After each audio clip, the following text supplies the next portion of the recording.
Hey, welcome back. We got a knife here. This one's a little concerning to me. Got this label hanging off here, so hopefully everything looks good inside. We'll see. Hope you all are having a good night or a good day whenever you're watching this. Good morning. It's nighttime here right now, and I am really feeling the transition to winter here in Bellingham. It's only late October, but it's 29 degrees last night, so getting cold fast. This one I've had in the house for a day or two, but this is the time of year where I start getting knives out of the mailbox, bringing them in for videos, and they're all frosty.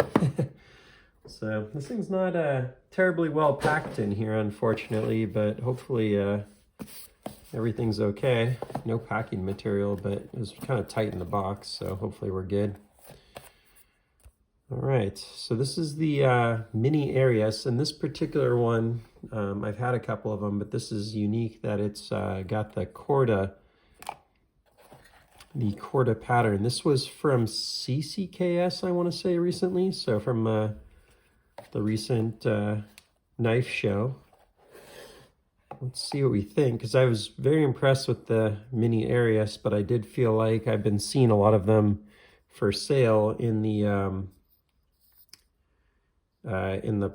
just sort of plain titanium, and like they all have snails on them. Like everyone's, like disclosing that they have snails on the pocket, on the scales and stuff. So I was hoping maybe this would make for a slightly more resilient, plus a little more,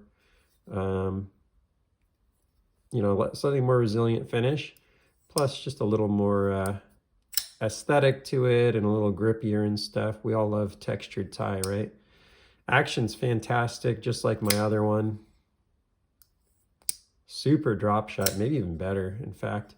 So let me take a look here. Let's zoom in and see what batch number this is. It does say Gen 1 batch 1, so that's interesting. I was thinking maybe this would be like another batch, maybe Gen 1 batch 2 or something like that, given that the original ones were all plain Jane. But yeah, so far so good.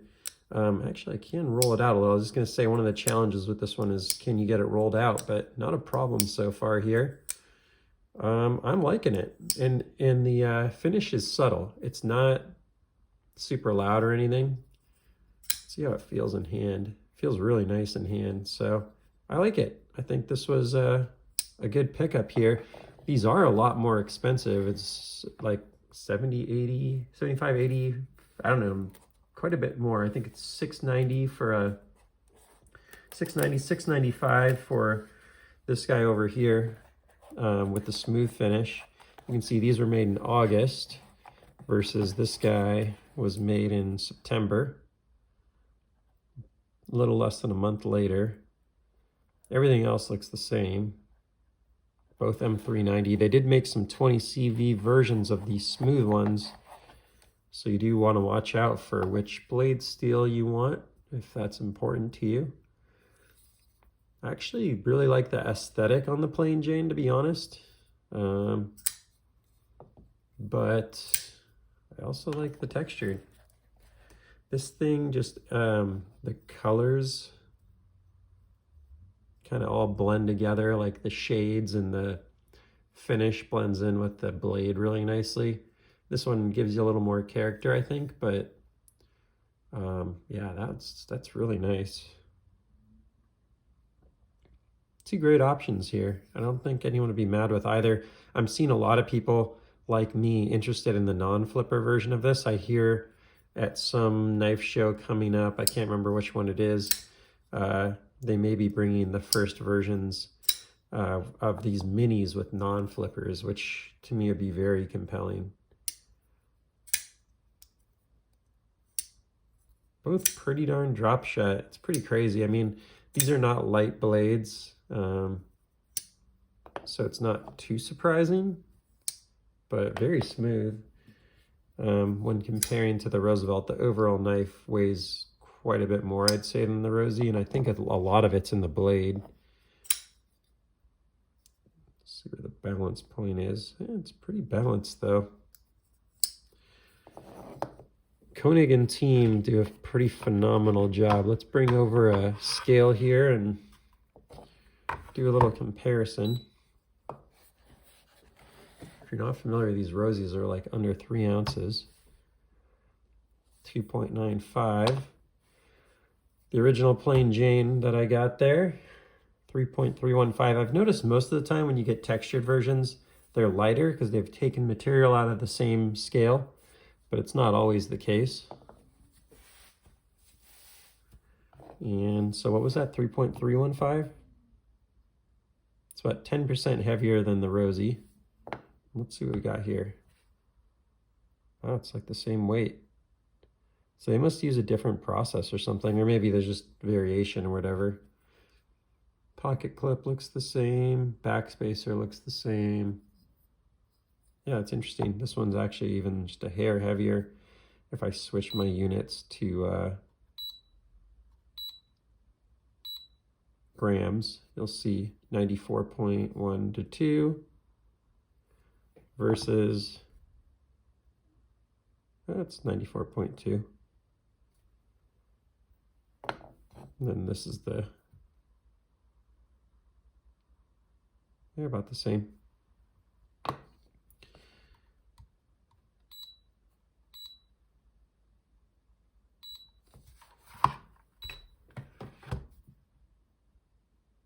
Sorry about that.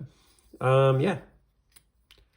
Overall, pleasantly surprised. Not pleasantly surprised, I'd say pleased with what I got here. Was not quite sure what to expect. And now I get to sit around and think a little bit about what my style would be if I keep one of these. They're not like high on my list, but they're in my top 20 folding pocket knives right now. They are just really good, but they're not like I have to have one,